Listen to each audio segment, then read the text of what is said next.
FHA is an organization that was founded by Franklin Delano Roosevelt in 1934, and it is the result of the Great Depression and the financial markets.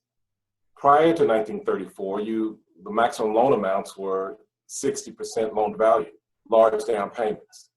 FHA was created for the purpose, unfortunately, created for the purpose of only Caucasian individuals. It wasn't until the 60s that FHA changed and moved to be more inclusive and include minorities. And then additionally, once they allowed minorities to obtain FHA financing, what happened next was redlining. And redlining is where certain zip codes in certain areas of the United States are ineligible for certain FHA loans. Well, through time, they progressed and changed their format and their policies. And in 1995, they reached a point of 65% of home ownership, increased 65% by 1995, and it's because of FHA loans. You're a first-time home buyer thinking about using an FHA loan to buy your first home. But there are several misconceptions about FHA loans and some mistakes you may want to avoid. I'm going to tell you some of the most common ones that I see working with first-time home buyers. I'm Shaheedah Hill, getting you over the hill to home ownership and helping you confidently buy your first home. I'm going to go over the top 5 common misconceptions about FHA loans. But first, you need to understand that there are 4 primary loan types. 3 of them are government-backed, and there's one that's a private loan mortgage option. Okay, so the government loans are FHA, USDA, and VA. FHA is for anyone that, as long as they have a down payment of 3.5% and at least a 580 credit score. Then you have USDA loans that are 100% financing, but you have to be moving to a rural area. And then you have VA loans, and those are for veterans or people currently serving in the military. So those are our 3 government products. And then you have conventional loans, more private loans that are not backed by the federal government. All right, so now you know your loans, but you're thinking that you want to do an FHA loan because they're usually popular because they give you a low down payment of 3.5%, and you can have a low credit score as low as 580. Let's go with the 5 common misconceptions because I don't want you to make these mistakes. Number 1, when you do a loan approval, generally speaking, a lot of lenders will just tell you, hey, you're approved for FHA. They never really discuss with you if you were also approved for a conventional loan, because conventional loans typically don't have as many fees as FHA loans. But because FHA loans are easier to qualify for, and they also typically have you qualify for more because they allow for a higher debt to income ratio, a lot of lenders will just say, hey, you're approved for FHA. So the first thing I want you to speak to your lender about is, am I also qualified for conventional? And if so, how much? Those are the discussions that you want to have. So then at least you have a choice where FHA, say you're qualified for $400,000, and conventional, because the debt to income ratio is a little bit lower, you may be qualified for $370,000. And they're just assuming you want the higher amount, so they go with FHA. So you want to have those conversations with your lender to say, okay, if I'm qualified for both, what are the terms for the FHA and what are the terms for conventional? Because oftentimes conventional also has a low down payment program, Home Ready, and it's as low as 3%. I did a full video on those conventional low down payment options as well. So you can do a 3% down conventional loan. And like I said, some conventional loans also have 100% financing. So I've done videos on conventional, the lower down payment conventionals, and the 100% financing conventionals. Number 2, that people often get confused by using an FHA loan.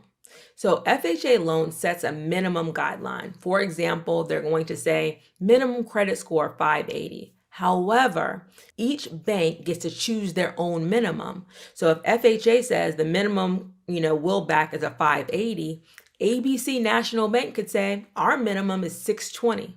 So don't assume just because the government or FHA puts a minimum that every single lender is using that minimum. You'll find a lot of lenders have their own minimums. They may put their minimum credit score at 650, 660. So if you have a credit score that's lower, like a 585 or 590, you may find that you're not qualified at some banks, but that doesn't mean you're not qualified. You're not qualified by that lender. And you're going to have to find a lender that will do an FHA loan at a lower credit score. So just be mindful of that. Banks, FHA has their guidelines and their minimums, but each lender has their own set of minimums and their own standards when it comes to lending. It may be you need a higher credit score. It could be that you need a lower debt to income ratio. Those are just what FHA sets as their minimum standards. Number 3. Mortgage insurance is for the life of the loan. Make sure you understand this when you're getting an FHA loan. There's going to be an extra fee to protect the lender if you default, and it's called mortgage insurance. And that's what makes FHA loans more expensive typically, more fees than conventional loans. You are going to pay mortgage insurance for the life of the loan. The only exception to that is if you put at least 10% down, you only have to pay mortgage insurance for 11 years. But if you put the minimum required down payment for FHA, which is 3.5%, or even if you put 5% down, they are going to require you to pay mortgage insurance for the life of the loan. And they base that mortgage insurance amount off of your balance. So as you pay down your balance, the mortgage insurance amount decreases, but you will also, at the closing of your loan, you're going to pay a mortgage insurance premium of 1.75%. Now, you can roll that into the cost of the loan, but again, that's what makes FHA loans more expensive because of that mortgage insurance. You'll pay 1.75% when you purchase the house. But again, that can be rolled into the price of the house, so you're not paying out of pocket. Well, you also pay a monthly or a yearly premium, but they break it up every month. So with all of your payments, you're paying a mortgage insurance amount. Even if you have, equity in the home, you're still going to be paying that mortgage insurance. So be mindful of that, because people that have done FHA loans in the past may have different terms. FHA made mortgage insurance a requirement for the life of the loan in 2013. So if you're talking to other family members who maybe did FHA, in the early, 2000s and the 90s, they're like, oh yeah, we got rid of our mortgage insurance. That's not the case for new loans. If you're getting a loan for FHA, you will pay mortgage insurance for the life of the loan unless and I'll have a full video on how you can get rid of your mortgage insurance, but you have to refinance out of the FHA loan. And it doesn't always make sense to refinance. So again, I have 2 videos. I have one, how to get rid of your mortgage insurance. The other one is how to, when it makes sense for you to refinance. Number 4, every lender does not, big not, have the same FHA rate. Another common misconception. A lot of first-time home buyers feel that because it's backed by the government that everybody's offering the same rate, and that's simply not true. Okay, so it's not like the government says all FHA loans are 6%, all FHA loans are 3.5%. Every lender that offers an FHA loan has different interest rates based on their business, based on, their profitability, based on their business structure. They do not all have the same rate. And I've even had lenders that try to say this, oh, we all have the same rates. They do not. You want to shop around. I'm going to give you 3 websites in the description of this video that helps you find out what is being offered in your area for FHA, conventional, so you have an idea of what people are being offered so you can know how to negotiate. And I also say, make sure you're getting at least 3 quotes, even if there are 3 FHA quotes with 3 different lenders, so you can know that you're getting the best rate. Every lender does not have the same FHA interest rate. And then lastly, FHA, I did a full video. Now, this is not as important in a balanced market or in a buyer's market. But in a seller's market, some sellers did not want FHA loans. And there's a lot of reasons. But when you're in a seller's market, sellers have a lot of choice. This is not as big of a deal when you are looking at a buyer's market or a balanced market, because sellers don't have that much choice to choose between a conventional offer and an FHA offer. But if in your market you are in still in a seller's market, then FHA, there may be some reasons why sellers may not want your FHA loan. Why do sellers care what type of financing you use? What does it matter to them? You're going to pay for their house, be it FHA, VA, conventional, or USDA. Why do sellers care? I'm going to tell you exactly why, specifically with FHA loans, the sellers do care what type of financing you're using. I'm going to give you the 5 reasons why some sellers may say no to FHA financing. I'm going to give you the top 5 reasons why in a multiple offer situation, and that's really important. We're right now in a seller's market. So in a seller's market, when sellers get multiple offers, if you're the only offer and you're FHA, they're likely to accept your offer. Or if there's only a few offers and you're FHA, they're likely to accept your offer. However, when there are multiple offers on a property and the property is in high demand, a lot of people want it, a lot of times FHA buyers are not looked at favorably. And I'm going to tell you exactly why. It has a lot to do with the risk of accepting your offer. So number 1, and probably the most important of the 5, is the amendatory clause. Let me say that again, amendatory clause, and I'm going to put it in the description as well as to exactly what it is. But every FHA loan, because FHA loans are backed by the government, include this clause. VA loans also include this clause. It basically says that the buyer does not have to purchase the house if the home does not appraise. Let me say that again. The amendatory clause in all FHA loans and all VA loans say the buyer does not have to purchase the home if the home does not appraise. They can terminate the contract and get their full earnest money back up until closing. So it doesn't expire. It's not a contingency that expires with FHA loans and VA loans. They can decide on the day of closing, it didn't appraise, I don't want to pay extra. They can terminate the contract and get their earnest money back. Even if you write and say, well, I'll pay the difference. You're able to say, well, if you don't want to pay the difference, you can change your mind. That is a huge, huge risk for a seller. On the seller's end, in the seller's market where several people may be bidding above the list price, FHA buyers have that out that conventional buyers don't have. Conventional buyers, they may have an appraisal contingency, but that appraisal contingency expires. So if they change their mind after that appraisal, if they have an appraisal contingency in their contract, if they change their mind after the appraisal contingency expires, the seller gets to keep their earnest money as damages. They cannot do that for FHA and VA loans. So that's the number 1 reason that there's a higher risk to accept an FHA offer over a conventional offer.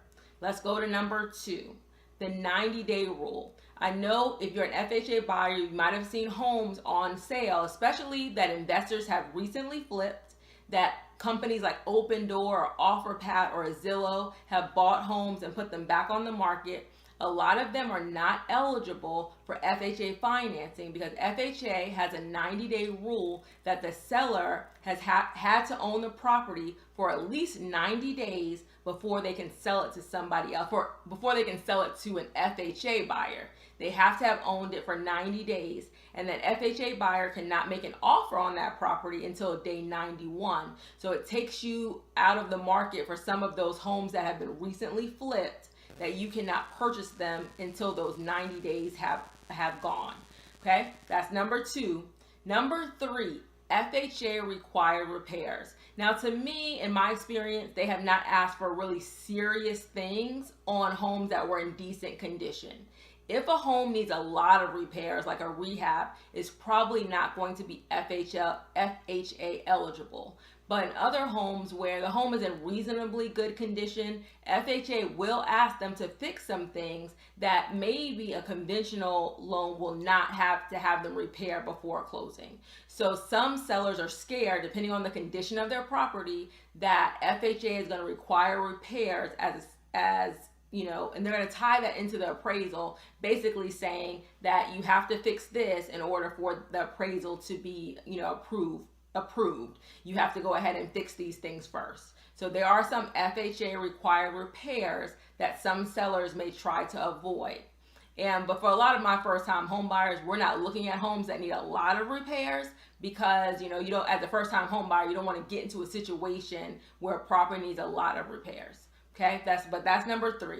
Number 4 is that the FHA appraisal stays with the property for 120 days. So if a seller does accept an FHA offer and that property appraises or doesn't appraise, and for some reason that deal terminates, that appraisal, that FHA appraisal stays with the property for 120 days. So if another buyer comes along, maybe another FHA buyer comes along and they want to pay more or, you know, something like that, that appraisal will still be the same. Even if the house is worth more later, they could say, okay, that FHA appraisal is still valid for 4 months on that property if they try to sell it to somebody else that's also an FHA borrower. They can sell it to a conventional borrower, and the conventional borrower will do a different appraisal. So conventional, if you take a conventional offer and it gets appraised and the deal terminates, then that appraisal also goes away. You sell it to another conventional buyer and then they do another appraisal. For FHA, that appraisal stays with the property for 120 days. So a lot of sellers don't like that appraisal is going to be there for 120 days. And the last one that I think is more of a perception than reality, sometimes it's reality, is that FHA buyers are less financially able to purchase. And it is easier in most instances because of the criteria. A lot of times it's easier to qualify for FHA financing than it is to qualify for conventional financing. So there's a perception, whether it's fair or not. Not always the case. A lot of people, sometimes the FHA interest rate might be lower. There's a lot of other reasons why somebody might do FHA financing, then they just couldn't qualify for conventional. But I think the perception is there that because FHA loans have more lenient standards as far as qualifying, credit score wise and DTI ratio wise, that the buyer may be less financially able or stable. Okay, so those are the top 5 reasons why somebody would maybe not take FHA finance. If you have any questions, please put in the comments. If you haven't already, please like and subscribe to my channel for new videos every week.